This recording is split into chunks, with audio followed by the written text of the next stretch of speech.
फातिमा की रानी माँ, प्रभु यीशु की माँ, आसरा तू ही है माँ।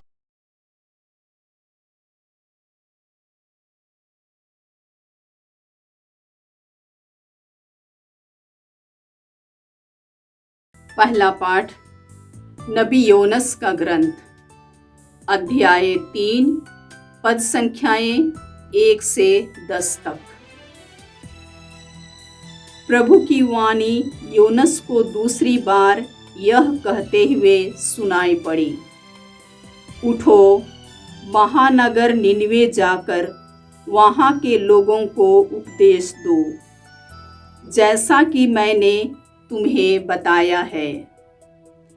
इस प्रकार योनस उठ खड़ा हुआ और प्रभु के आज्ञानुसार निनवे चला गया। निनवे एक बहुत बड़ा शहर था।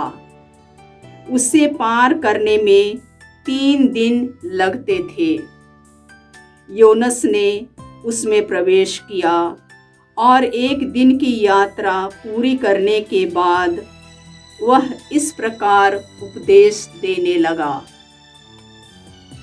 40 दिन के बाद निनवे का विनाश किया जाएगा। निनवे के लोगों ने ईश्वर की बात पर विश्वास किया।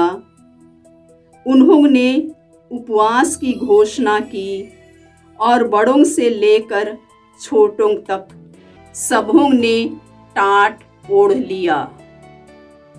निनवे के राजा ने यह सब सुनी। उसने अपना सिंहासन छोड़ दिया, अपने वस्त्र उतारकर टाट पहन लिया और वह राख पर बैठ गया।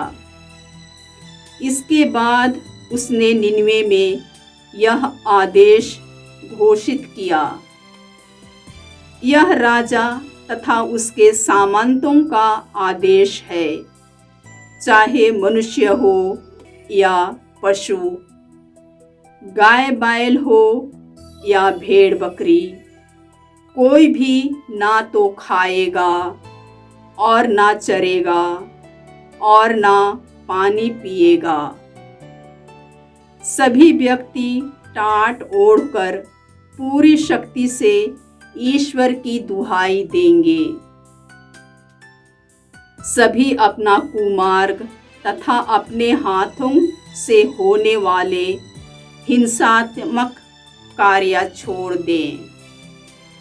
क्या जाने ईश्वर द्रवित हो जाए, उसका क्रोध शांत हो जाए और हमारा विनाश ना हो।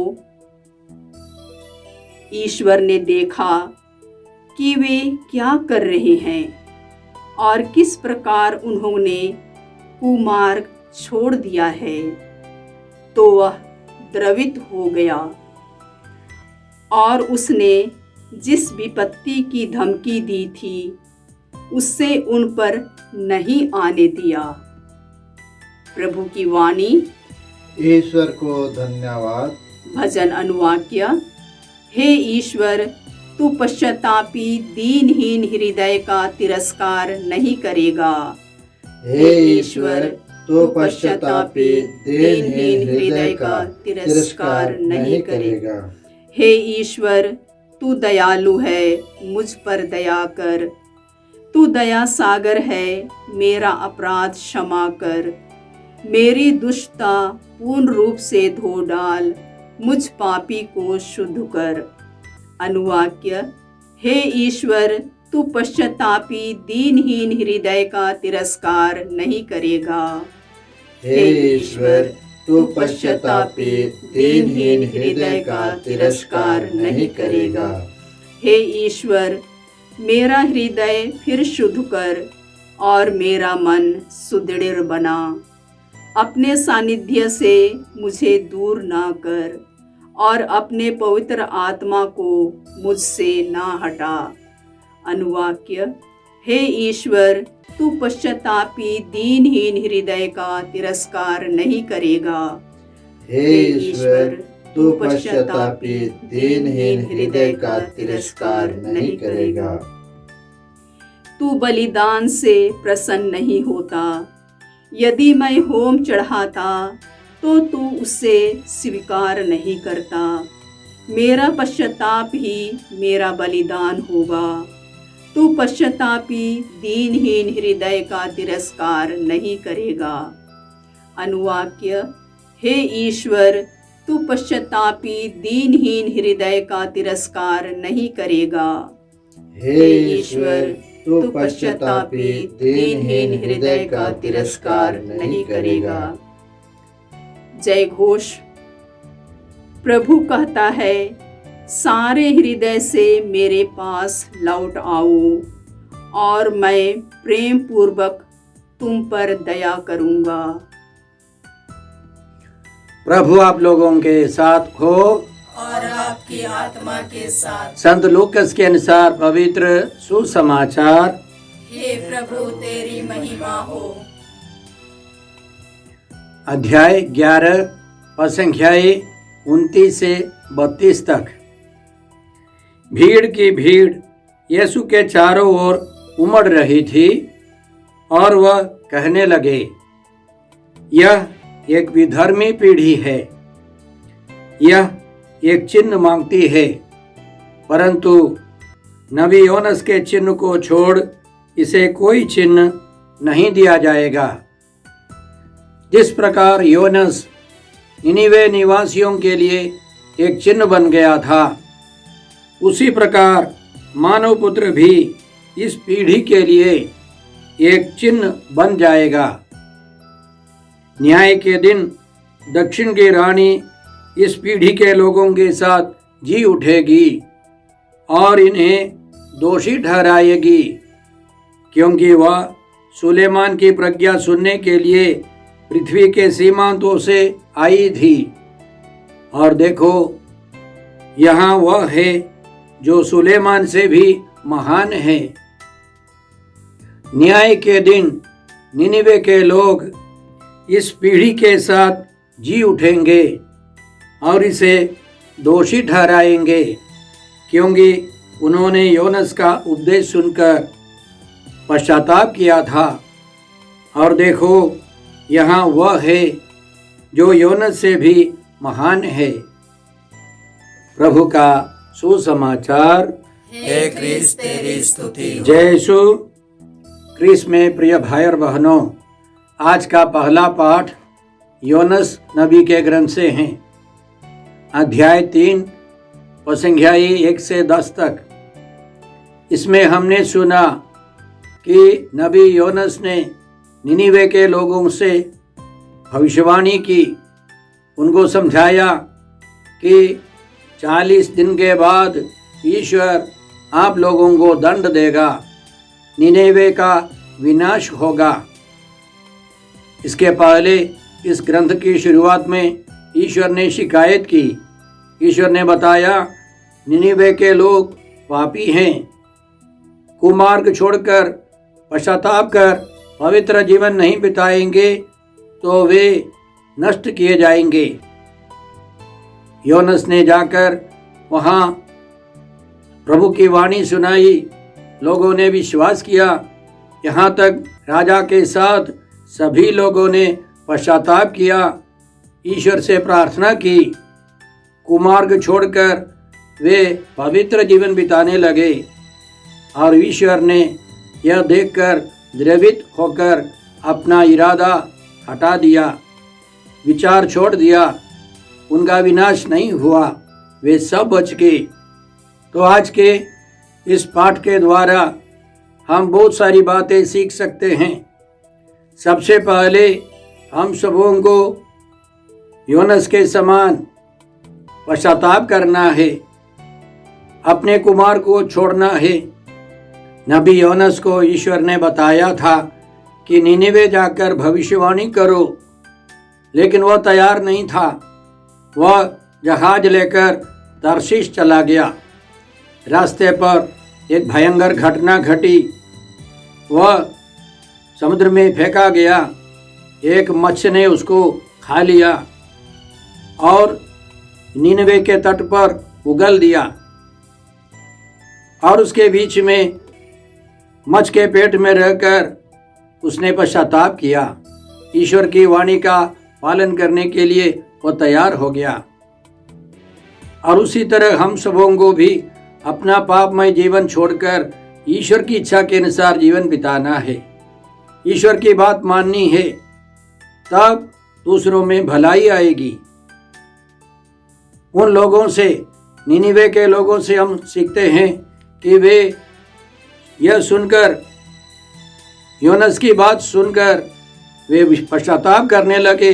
विश्वास करते हुए उन्होंने पश्चाताप किया, प्रायश्चित किया, ईश्वर से प्रार्थना की।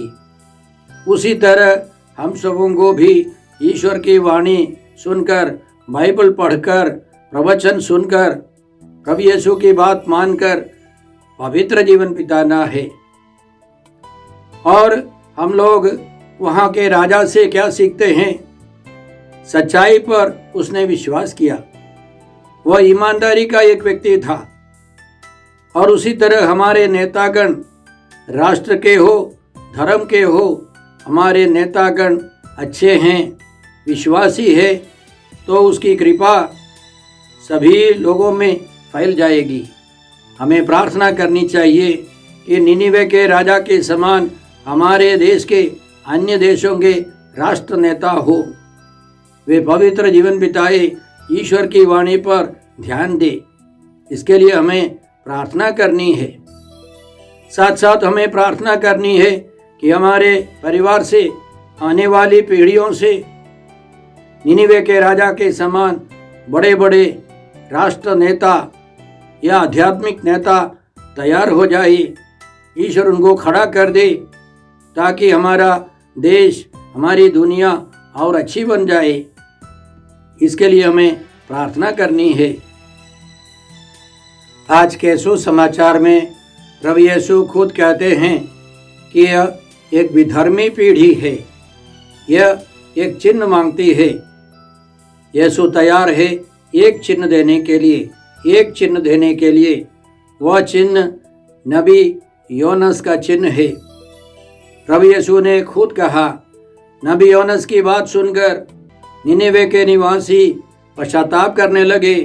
उन्होंने पश्चाताप किया, उपवास किया, प्रायश्चित किया और ईश्वर से प्रार्थना की। उनमें परिवर्तन आया। वे ईश्वर की कृपा प्राप्त करने लगे। इसी तरह यीशु पापियों को बचाने के लिए आए हैं। हम सबों की मुक्ति के लिए यीशु आए हैं। हमको दंड देने के लिए नहीं, हमको बचाने के लिए यीशु आए हैं। एक महत्वपूर्ण चिन्ह हम योनस से सीख सकते हैं। वह यह है कि योनस मछ के पेट में था। 3 दिन और 3 रात मछली के पेट में वह निवास कर रहा था, समय बिता रहा था। अक्सर हम सोचते हैं कि वह कैसे जी सकता था, लेकिन कई कैथोलिक बाइबल पंडितों के अनुसार वह मर गया था। नबी योनस के ग्रंथ अध्याय 2 से हम लोग इस प्रकार पढ़ते हैं, प्रभु के आदेशानुसार एक मछ योना को निकल गया और योना 3 दिन और 3 रात मछ के पेट में रहा। योना ने मछ के पेट से ही प्रभु अपने ईश्वर से प्रार्थना की। उसने कहा, मैंने अपने संकट में प्रभु की दुहाई दी और उसने मेरी प्रार्थना स्वीकार कर ली। मैंने अधोलोक में से तुझे पुकारा और तूने मेरी सुनी। तो बाइबल पंडितों के अनुसार वह शब्द अधोलोक, शियोल, वह अधोलोक मरे हुए लोग पहुंचने वाली दुनिया है। कहने का मतलब वास्तव में नबी योनस या योना मर गया था और उसी तरह प्रभु यीशु भी मर गए थे। ईश्वर से प्रार्थना की योना ने और ईश्वर ने उसको जीवन दान दिया। उसको फिर से जीवन मिल गया, मनुष्य का जीवन। और उसी तरह यीशु भी भूमि के अंदर कब्र में 3 दिन और 3 रात रहने वाले हैं। तीसरे दिन यीशु पुनर्जीवित होंगे, महिमान्वित होंगे। तो पुराने व्यवस्थान में हम लोग जो कुछ पढ़ते हैं वे सब यीशु में पूरे हो गए हैं। पुराने व्यवस्थान का योनस या योना, नए व्यवस्थान में यीशु है। पुराने व्यवस्थान का योना मर गया था, उसको मनुष्य का जीवन वापस मिल गया। उसी तरह प्रभु यीशु मरकर पुनर्जीवित होकर महिमान्वित होकर बाहर आएंगे और उनकी वाणी में शक्ति है, पवित्र आत्मा का अभिषेक है। योना एक प्रतीक था, एक चिन्ह था, वह यीशु में पूरा हो गया है। यीशु ने केवल एक चिन्ह दिया है, वह योना का चिन्ह है। योनस ने ऐसा एक चमत्कार किया। योनस के द्वारा ईश्वर ने बहुत बड़ा चमत्कार किया और उससे भी सबसे महान चमत्कार प्रभु यीशु के द्वारा ईश्वर करने वाले हैं। यीशु ने इसलिए लोगों को बताया कि हर पीढ़ी के लिए, हर विधर्मी पीढ़ी के लिए केवल एक चिन्ह है, वह योनस का चिन्ह है। योनस के समान यीशु 3 दिन कब्र में रहकर बाहर आने वाले हैं। इस 40 काल में हम लोग प्रभु को धन्यवाद देते। 40 दिन हम लोग इसलिए उपवास करते हैं। 40 दिन उपवास करने का एक कारण निनेवे निवासियों का वह प्रायश्चित है। ईश्वर की भविष्यवाणी है, 40 दिन उपवास करो, प्रायश्चित करो, पश्चाताप करो। वह हम में भी लागू है। इसलिए भाई और बहनों, इस 40 काल में हम पश्चाताप करते हुए अच्छी तरह पाप स्वीकार संस्कार ग्रहण करें और योग्य रीति से प्रभु यीशु को ग्रहण करें। समय निकालकर प्रभु यीशु के वचनों को पढ़े, उन पर मनन करें। प्रभु हमको विशेष कृपा देंगे। जैसे ईश्वर ने निनेवे के लोगों को बचाया, उसी तरह हम सबों को प्रभु स्वर्ग में ले जाएंगे। आइए हम प्रार्थना करते हैं। हे अब्बा पिता, हे प्रभु यीशु, हे पवित्र आत्मा ईश्वर, आज के पवित्र वचनों के लिए हम तुझे धन्यवाद देते हैं और तुझसे प्रार्थना करते हैं कि हम सब योनस के समान, निनेवे के निवासियों के समान पवित्र जीवन बिताए और हम लोग योनस के समान सुसमाचार सुना सके। जहाँ हम लोग जाए अंधकार हट जाए, पापी पश्चाताप करे, रोगी चंगे हो जाए, हमारा समाज बदल जाए। हम यह प्रार्थना करते हैं प्रभु क्रिस्त के द्वारा। हमारे प्रभु यीशु क्रिस्त की कृपा, ईश्वर का प्रेम और पवित्र आत्मा का साहचर्य आप सबों को प्राप्त हो। आमीन।